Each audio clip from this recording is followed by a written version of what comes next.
If you are over 60 years old, listen until the end, because there is a silent mistake that millions of people make every night without ever realizing it. And it might be the very thing that has been stealing your sleep for years.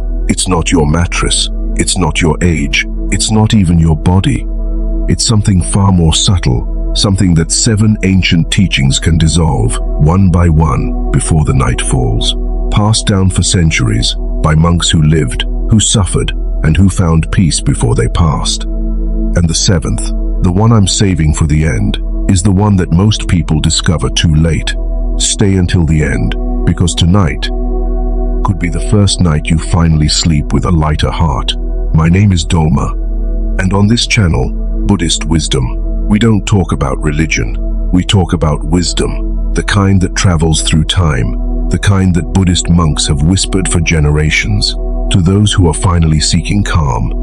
After 60, the body slows down, but the mind, sometimes, grows even more restless. Memories resurface, so do regrets, and the silence of the evening becomes a mirror, where we come face to face with ourselves.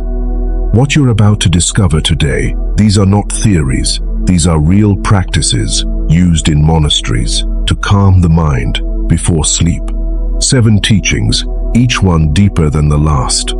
Make yourself some tea, get comfortable, because what we're about to explore together deserves time and presence. Let's begin. The first teaching, the forgiveness of the evening. Most people who sleep poorly are not suffering from a lack of sleep. They are suffering from a weight they carry with them every night, an invisible weight, one they no longer even recognize because it has become part of them. In a monastery perched high in the mountains, a young monk often complained to his master.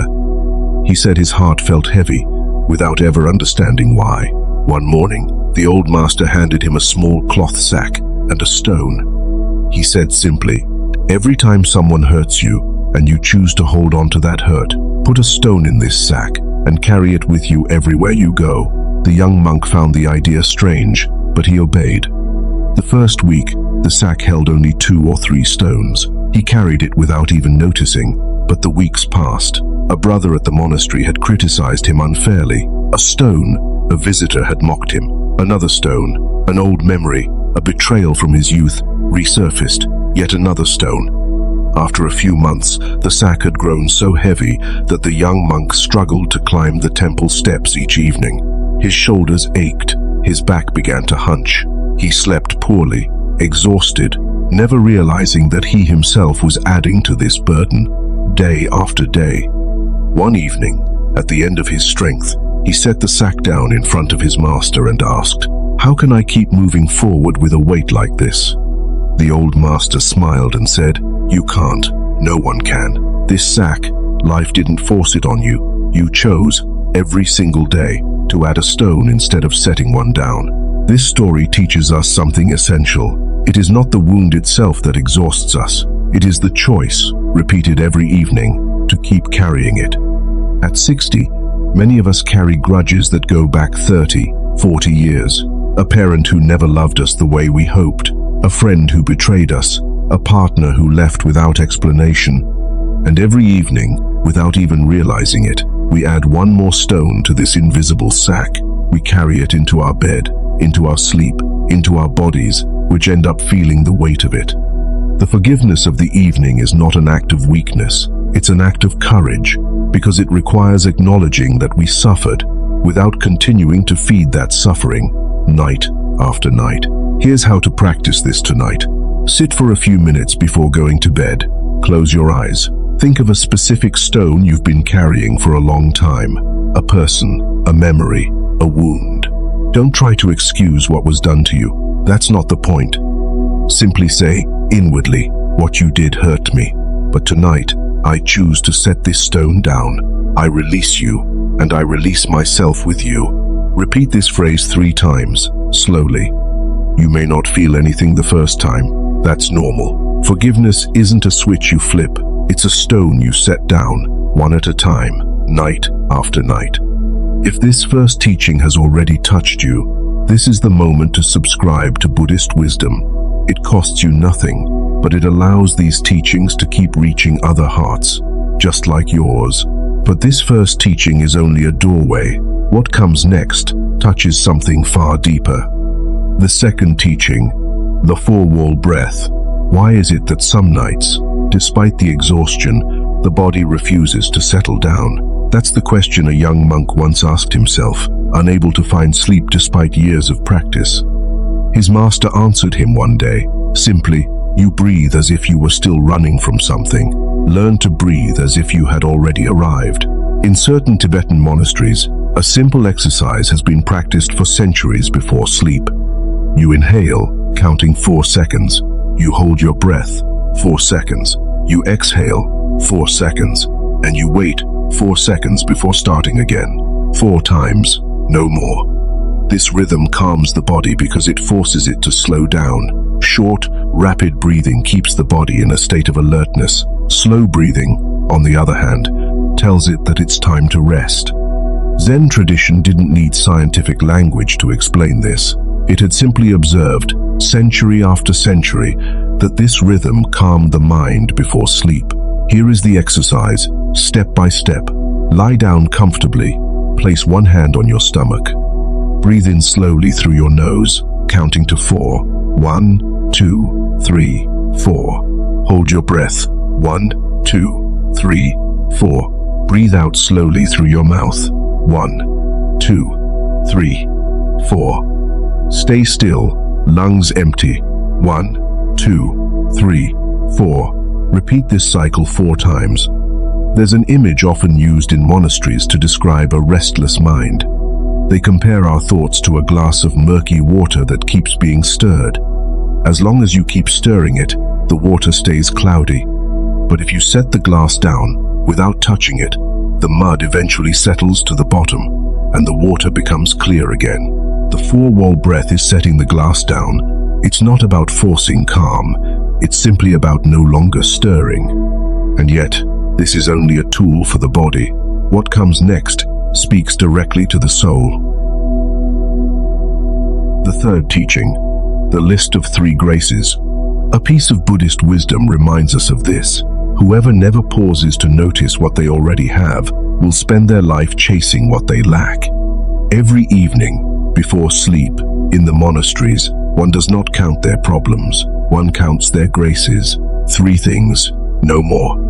A moment from the day that made you smile. A person who, without knowing it, helped you. And a breath. Simply the fact of still being here, breathing, tonight. This practice is called, in certain traditions, the gratitude of dusk. Why only 3 things? Because gratitude isn't a performance. It's not a list to fill out. It's an attention. And attention can only rest on a few things at a time, if you truly want to feel them. Here, concretely, is what you can do tonight. Think back over your day. Look for a moment, even a tiny one, where you felt a bit of warmth, calm, or joy. It could be a ray of sunlight on your face, the taste of coffee, a child's smile you passed on the street. Don't rush past it. Stay with that memory for a few seconds. Let it fully exist. Then, think of a person, maybe someone who held a door for you, a neighbor who greeted you, a child, a grandchild who called you. Finally, simply think of your breath, of the fact that tonight, your heart still beats. It's a quiet miracle we forget, day after day. After 60, we often feel as though we've already lived the essential part of our lives. We look back, we count the missed opportunities, the paths not taken. The list of 3 graces brings us back here, now, tonight. It reminds us that life hasn't stopped, that it continues, with every breath, with every small act of kindness we receive or give. This practice changes nothing about your outer life, but it changes everything within. And yet, what I'm about to reveal to you now is a teaching rarely passed down, because it touches something many refuse to face. The 4th teaching, letting go of control. Take a moment, close your eyes, if you can while still listening, and ask yourself this simple question. How many things, today, did you truly control? After 60, many of us have spent our lives wanting to master everything, the children, the home, the future. But for centuries, the ancient Buddhist masters have taught a difficult truth to accept. You do not control tomorrow. You never have control tomorrow. In the evening, when it's time to sleep, this reflex of control becomes an enemy. We replay, over and over, the decisions to make tomorrow. Doctor's appointments, bills, the children we worry about, living their own lives, with their own choices, sometimes different from ours. There's a parable often told in Zen monasteries. A farmer owned an old horse that, one day, escaped into the mountains. His neighbors came to pity him for his bad luck. The farmer simply replied, "Maybe." A few days later, the horse returned, bringing 3 wild horses with it. The neighbors came to congratulate him. The farmer replied again, "Maybe." The farmer's son tried to tame one of the wild horses, fell, and broke his leg. The neighbors came to pity him. The farmer replied, "Maybe." Shortly after, the army came to recruit all the young men of the village for war. The farmer's son, with his broken leg, was the only one spared. We never truly know what is good news or bad news. We judge too quickly. We want to control the outcome of events, when life unfolds according to a logic far greater than our immediate understanding. The evening is the moment to recognize this, not with sadness, but with peace. We repeat, softly, what must happen, will happen. Tonight, I rest. Tomorrow will take care of itself. Here's how to get through tonight if a worry arises. If a thought about tomorrow appears, don't fight it. Simply welcome it. Say to it, inwardly, I see you, I hear you, but tonight is not your moment. Tomorrow, if you're still important, I'll deal with you then. Then return to your breath, slowly, without forcing it. This letting go isn't indifference. It's simply recognizing the limits of what we can truly change in this exact moment, lying in our bed, in the darkness. And if this teaching has touched you, wait until you discover the next one. It's about something brighter than it first appears. The 5th teaching, the value of each day. In the monasteries, an old master often asked his young students, if you knew tomorrow was your last day, what would you do differently today? This question isn't asked to frighten, it's asked to awaken. In Buddhism, everything is impermanent. Flowers, seasons, our own days. And this truth, far from being sad, is actually an invitation to live more fully. An ancient image from the Buddhist tradition compares life to a burning candle. The candle doesn't anxiously wonder how much time it has left. It simply burns and lights up what surrounds it for as long as it can. So every evening before sleep, we can ask ourselves a simple question: did I truly live today, or did I only get through the day? This question has no right answer. It only has the power to wake you up to what truly matters. Here's how to sit with this question tonight. Think back over your day. Look for a moment when you were fully present. Maybe a meal savored slowly, a conversation where you truly listened, a ray of sunlight you took the time to feel on your skin. And ask yourself gently, tomorrow, what could I live with a little more presence? Maybe call a child you haven't spoken to on the phone in a long time. Maybe finally say that word of love you've been holding back for years. Maybe simply go for a walk and watch the sky closely, as if for the first time. This practice isn't a reminder of the end. It's a reminder of the beginning of each new day given to you. People who have gone through the hardest trials of their lives often say the same thing. They don't regret missing a meeting or an appointment. They regret not spending more time with those they loved, not saying what they truly felt. So tonight, let this truth move through you gently. It is not your enemy. It is your guide toward a fuller life. What comes next goes even further in this direction. The 6th teaching, inhabited silence. Long ago, a man came to see an old monk and asked him, "Master, how do you manage to appear so at peace?" The monk said nothing. He simply sat in silence for several long minutes. Then he said, "This is how. Many people run from silence. They turn on the television, the phone, any noise at all, so they don't have to be alone with themselves. But in Zen tradition, one spends a lifetime seeking this silence, because in silence, we finally hear what the day's noise was hiding, our own inner voice, our own truth. There's an important distinction between two kinds of silence. There's the silence of absence, the one you feel when someone is missing, when a house becomes too big, too empty. And there's inhabited silence, the kind cultivated in monasteries, which isn't an absence, but a full and complete presence in the moment. Here's how to enter this silence tonight. Turn everything off. 5 minutes, just you and the silence.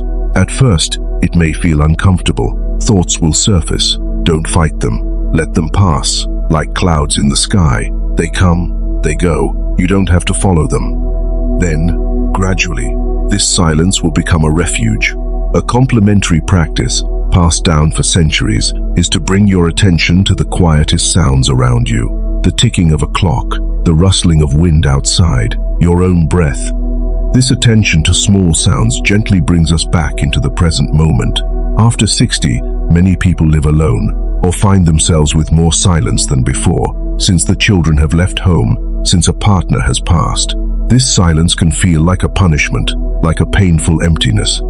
But ancient teachings invite us to change how we see this silence, to see it not as an absence, but as a space for reconnecting with ourselves.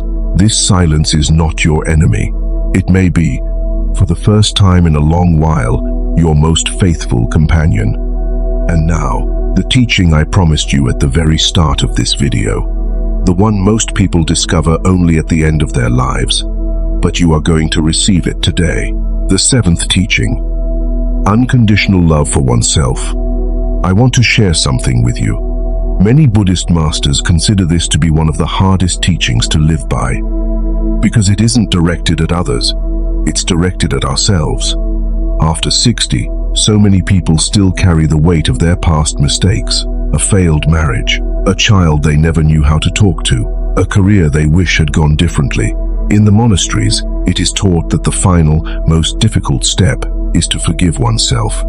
We are often far harder on ourselves than we are on others. If a friend told us about a mistake they made 20 years ago, we would naturally find the words to reassure them. But toward ourselves, that same gesture of compassion can feel impossible. There is a Buddhist practice called metta, meaning loving kindness. Traditionally, this practice begins with oneself before extending to others. The ancient masters explained something essential. You can only give what you already possess. If your heart is empty of compassion for yourself, how could you sincerely offer it to others? To close this journey, here is a final practice, different from what you've heard so far.